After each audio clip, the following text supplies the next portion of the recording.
cette vidéo, nous allons voir les pires erreurs que tout le monde commet en montage vidéo. Moi personnellement, j'ai commis presque toutes ces erreurs-là et je vais vous donner la solution pour chacune d'elles dans cette vidéo. Et à la fin de ce tutoriel, je vais vous offrir un cadeau gratuit qui vous permettra non seulement de corriger ces erreurs, mais d'améliorer vos montages vidéo et de progresser de manière fulgurante. La première erreur que nous faisons régulièrement, c'est de ne pas prêter assez attention à la règle du show don't tell. C'est une règle qui stipule que les spectateurs retiennent mieux ce qu'ils peuvent voir et entendre plutôt que ce qu'ils peuvent entendre tout simplement. La solution à ce problème, c'est de montrer plutôt que de simplement expliquer verbalement chaque élément. Pour cela, vous pouvez utiliser des stocks de vidéos et de photos téléchargées sur internet pour illustrer chaque propos que vous avancez. Pour cela, je vous recommande les sites gratuits comme Pexels, Pixabay, FreePic et bien d'autres qui vous permettront de télécharger des stocks de vidéos et photos gratuitement. Ou bien vous pouvez utiliser les outils d'intelligence artificielle pour générer vos propres stocks d'images et vidéos. Pour cela, je vous recommande ma playlist intelligence artificielle qui vous explique tout en détail. Le lien se trouve en description. L'erreur numéro 2 que nous commettons aussi très régulièrement, c'est d'être trop perfectionniste. Comme on le dit souvent, done is better than perfect. Un projet fini est toujours mieux qu'un projet parfait. N'attendez pas que tout soit parfait avant de publier. N'attendez pas d'avoir le scénario parfait, le montage parfait et tout avant de publier votre vidéo. Tout simplement parce que la vidéo parfaite n'existe pas. Il y aura toujours des améliorations à apporter. Alors ne soyez pas trop perfectionniste. Montez et publiez vos vidéos. La troisième erreur que l'on commet également en montage vidéo, c'est de travailler tout seul dans notre coin. Lorsque vous travaillez tout seul dans votre coin, vous n'avez pas de critique ni de conseils. Par conséquent, vous ne progressez pas. Entourez-vous des gens comme vous qui aiment et qui font la même chose que vous, que ce soit en présentiel ou que ce soit à distance. C'est pour cette raison que j'ai créé un groupe Telegram pour rassembler tous les passionnés de montage vidéo et nous permettre de nous retrouver tous ensemble afin de progresser tous ensemble. Le lien du groupe Telegram se trouve en description. Je vous conseille de rejoindre ce groupe si vous souhaitez faire passer vos montages vidéo à un autre niveau. L'erreur numéro 4 que nous faisons également, c'est de télécharger tous nos effets sonores et nos bruitages sur internet. En effet, nous avons l'habitude de passer des heures et des heures sur des sites comme Artlist pour rechercher des effets sonores pour nos vidéos. Non seulement ça nous perd beaucoup de temps, mais également ça nous coûte de l'argent puisque les effets sur Artlist ne sont pas gratuits. Alors que vous pouvez tout simplement enregistrer certains sons et bruitages par vous-même, ce qui sera non seulement plus réaliste, mais ça sera plus rapide et le plus important, ça sera totalement gratuit. Alors n'hésitez pas à enregistrer vos propres sons. Prenez votre micro, allez dehors, prenez un verre, tapez au sol et enregistrez le son. Là, vous venez d'obtenir un bruitage parfait pour votre montage vidéo. L'erreur numéro 5 que nous commettons également, c'est d'exporter 2 fois une même vidéo. Qu'est-ce que j'entends par là? Lorsque vous faites par exemple un montage vidéo sur Premiere Pro et que vous souhaitez l'étalonner sur DaVinci Resolve par exemple, ou de faire des effets spéciaux sur After Effects, certains vidéastes font l'erreur d'exporter les vidéos sur Premiere Pro en MP4, de remettre sur DaVinci Resolve, de l'étalonner et ensuite de l'exporter de nouveau. Ça, c'est une erreur car ça détériore considérablement la qualité de votre vidéo. La solution à ce problème, c'est que lorsque vous souhaitez exporter une vidéo depuis un logiciel pour le réutiliser dans un autre logiciel, assurez-vous de toujours l'exporter au format QuickTime afin de préserver toute la qualité de vos vidéos. Ce format est présent sur la plupart des logiciels de montage comme Premiere Pro, DaVinci, mais pour l'instant, il est absent sur des logiciels comme CapCut. Mais je suppose que ça va arriver très bientôt. L'erreur numéro 6 dont nous allons en parler, c'est le manque de planification. En effet, la phase de pré-production d'une vidéo est sans doute la plus importante car c'est elle qui détermine si votre montage sera réussi ou pas. Malheureusement, elle est très souvent négligée. Dans le cadre d'une vidéo YouTube par exemple, cette phase est cruciale. Avant de commencer à enregistrer votre vidéo, vous devez d'abord la préparer. Choisissez votre musique à l'avance, rédigez votre script, téléchargez les effets, les bruitages et tout ce dont vous aurez besoin à l'avance et surtout organisez votre espace de stockage. Il n'y a rien de plus pénible qu'un disque dur mal organisé. Moi, j'ai l'habitude à chaque fois avant de réaliser une vidéo de créer un dossier pour le projet en cours. Dans ce dossier, je vais créer un dossier export, un dossier projet, un dossier musique, un dossier bruitage, un dossier rush et ainsi de suite. Donc je crée un dossier pour chacun de ces éléments là dans lesquels je vais classer tous mes éléments. Ça me permet d'être plus ordonné, plus productif et surtout beaucoup plus rapide. Et enfin, ça permet tout simplement de prendre goût lors du montage. L'erreur numéro 7 dont nous allons parler, c'est un mauvais choix de musique. Mais avant de continuer, je te remercie de soutenir la chaîne en mettant un like à cette vidéo. Et si tu es nouveau ou nouvelle sur la chaîne, alors n'oublie pas de t'abonner et d'activer la cloche de notification pour ne pas rater cette opportunité d'apprendre comment faire des montages vidéo comme un pro et comment utiliser les outils d'intelligence artificielle pour gagner en temps et booster ta créativité. Alors, bienvenue sur la chaîne Tuto Virtuel. Dites-moi en commentaire lesquelles de ces erreurs est-ce que vous avez déjà fait et je serai ravi d'échanger avec vous dessus. Donc, l'erreur numéro 7, c'est un mauvais choix de musique. Choisir une musique inadaptée peut complètement détourner l'attention du spectateur et ne pas correspondre à l'ambiance souhaitée. Par exemple, vous ne pouvez pas faire une vidéo de motivation et mettre en fond une musique rock.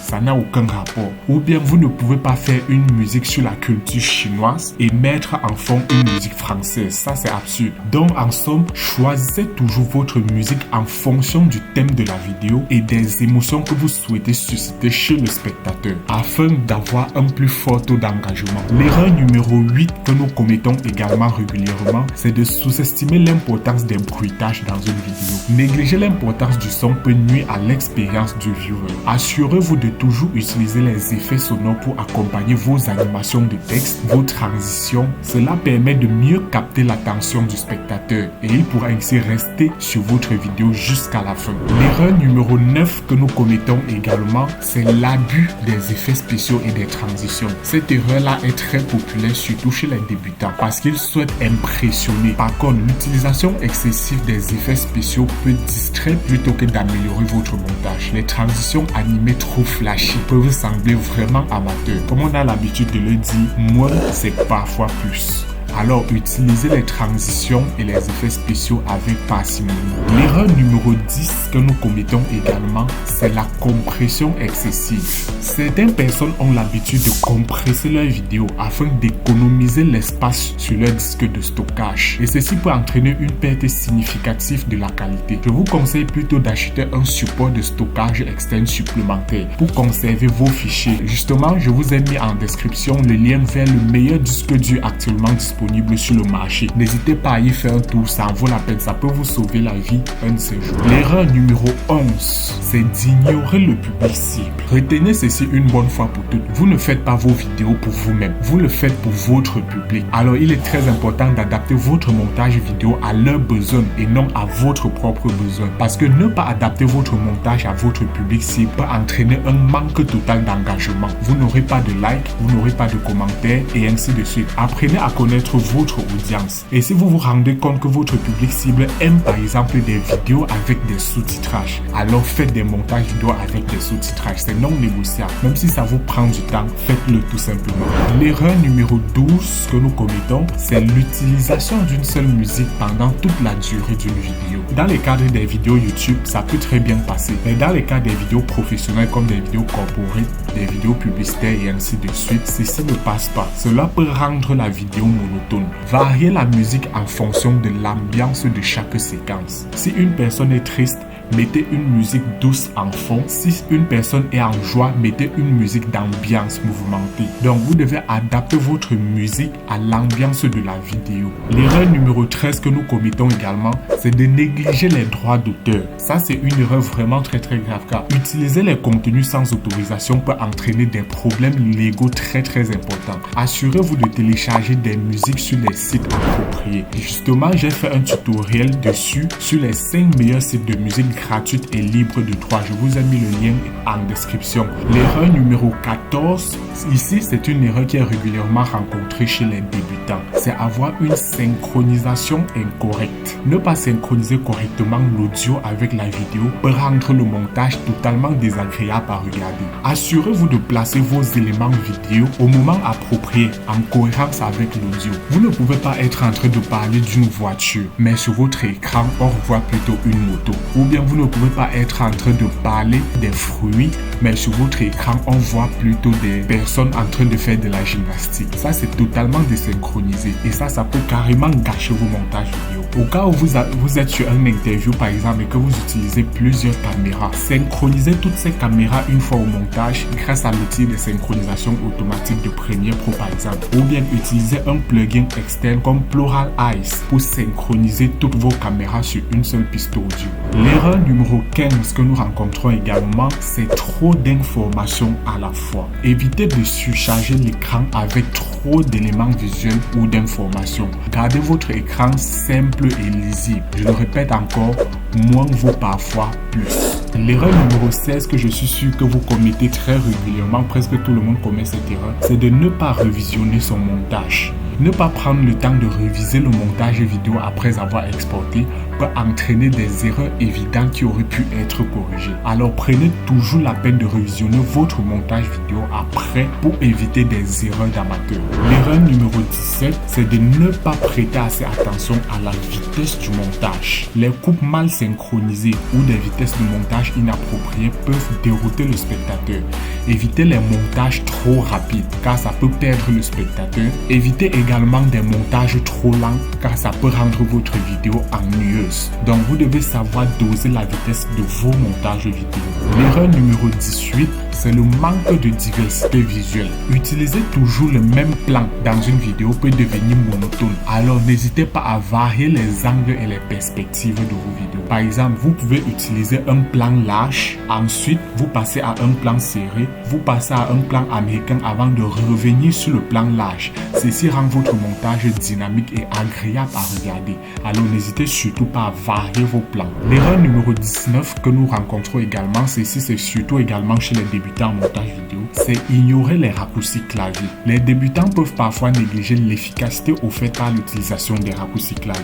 Alors que l'utilisation des raccourcis clavier peut vous permettre de gagner énormément en temps dans vos projets de montage vidéo. Alors peu importe le logiciel que vous utilisez, que ce soit Premiere Pro, CapCut ou n'importe quel autre, n'hésitez pas à personnaliser ces raccourcis clavier à votre convenance afin d'être plus à l'aise, plus rapide et surtout plus productif dans vos projets de montage vidéo. L'erreur numéro 20 que nous commettons également régulièrement, c'est de copier-coller des transitions. En effet, l'utilisation excessive des transitions standards peut donner un aspect générique à votre montage vidéo. Essayez de varier vos transitions le plus possible, mais n'exagérez pas non plus. N'utilisez pas une seule transition dans tout votre montage vidéo. Essayez de varier pour rendre votre montage encore plus riche. L'erreur numéro 21 dont nous allons en parler, c'est ne pas sauvegarder régulièrement votre montage. Croyez-moi, perdre un projet en raison d'une panne, d'un plantage de logiciel peut être très frustrant. Alors enregistrez régulièrement votre travail avec un simple CTRL S. Cette simple action-là peut carrément vous sauver la vie. L'erreur numéro 22 que nous commettons également, c'est ne pas avoir d'histoire claire dans notre montage vidéo. Un montage vidéo sans structure narrative cohérente peut perdre l'intérêt du spectateur. Ayez une histoire claire à raconter. Structurez votre vidéo selon les 3 phases d'un bon montage, à savoir une introduction suivie d'un turning point. Ensuite, nous aurons le développement et ensuite un deuxième turning point ou une deuxième transition et enfin nous aurons une conclusion.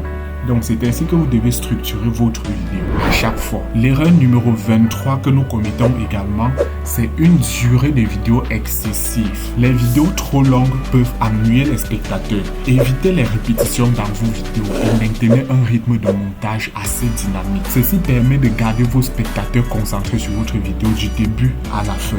L'erreur numéro 24 que nous commettons également, c'est d'ignorer la qualité de la vidéo. Utiliser les stocks vidéo de mauvaise qualité peut dégrader l'ensemble de tout le montage. Alors assurez-vous d'utiliser des fichiers sources de haute qualité. Heureusement, il existe aujourd'hui des outils d'IA qui permettent de booster la qualité d'une image. Donc je vous renvoie vers ce tutoriel qui vous montre comment améliorer la qualité d'une image grâce à l'intelligence artificielle. L'erreur numéro 25 que nous commettons également, c'est carrément la règle de base en montage vidéo.